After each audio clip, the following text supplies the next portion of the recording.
তিনি আমাকে কোনো দাওয়াত দেননি যেটা আপনি ভাবতে পারেন। এরকম কিছুই ছিল না। আমি শুধু তার বন্ধু ছিলাম।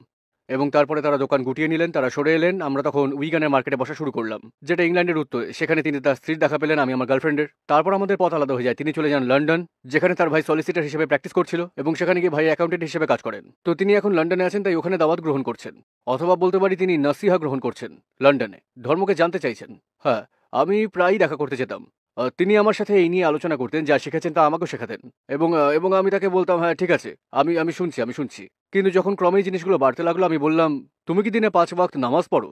কারণ আমি জানতাম এটা ইসলামের রুকনগুলোর মধ্যে একটা। হ্যাঁ, আমি জানতাম আপনি যদি এটা না মানেন, বুঝলেন, ৫ ওয়াক্ত নামাজ যদি না মানেন তাহলে বাকি সবের আর কোনো মূল্যই নেই। জানি না কিভাবে, কিন্তু আমার এগুলো জানা ছিল। তো আমি সেটাই তার উপর প্রয়োগ করলাম। আমি বললাম, তুমি কি দিনে ৫ ওয়াক্ত নামাজ পড়ো? আর তিনি চোরা চোখে মেঝের দিকে তাকিয়ে থাকতেন আর বলতেন, বেশ, দিনে ঠিক ৫ ওয়াক্ত নয়। আমি বললাম, দেখো, যখন তুমি দিনে ৫ ওয়াক্ত নামাজ পড়বে তখন আমাকে এসে বলবে, ঠিক আছে? যখন তুমি ইবাদত করবে আর আমি দেখবো তুমি সত্যি তোমার ধর্মে বিশ্বাস রাখছো।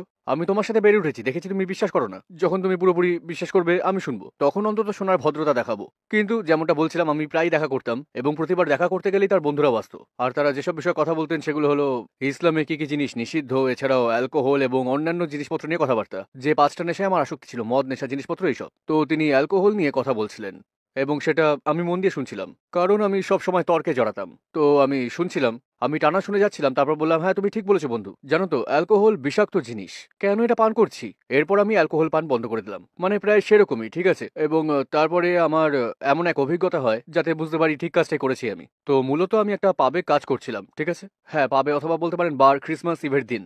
তো সেটা ছিল ক্রিসমাসের আগের রাত এবং আমি একটুও পান করিনি। আমি বিয়ার এবং অ্যালকোহল পরিবেশন করছিলাম পাবে যারা এসেছেন, কিন্তু আমি আমি নিজে পান করিনি। যেসব লোকজন ভিতরে আসছিলেন খেয়াল করছিলাম, হে কেমন আছো, ঠিকঠাক সব, কিন্তু সবাই খুব খুশি, হাসছে, যাই হোক। এর ঠিক পরেই আমি জায়গাটাকে বদলে যেতে দেখলাম, যেন একটা দুঃস্বপ্ন দেখছি।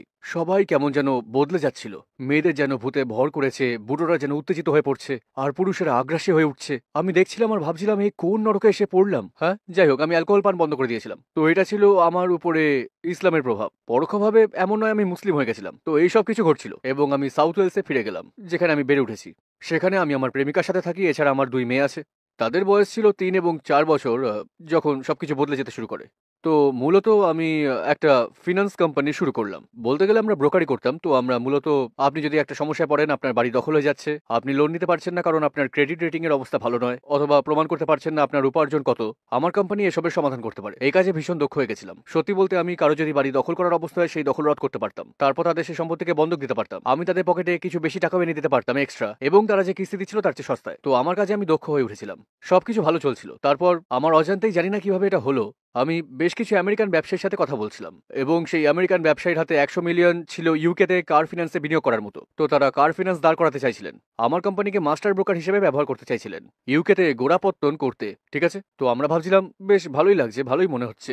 তো আমি আমার বাবাকে বললাম, দেখুন, আমি একটা সুযোগ পেয়েছি, আমার মনে হচ্ছে এই সুযোগে আমরা মিলিয়নিয়ার হতে পারবো। হ্যাঁ,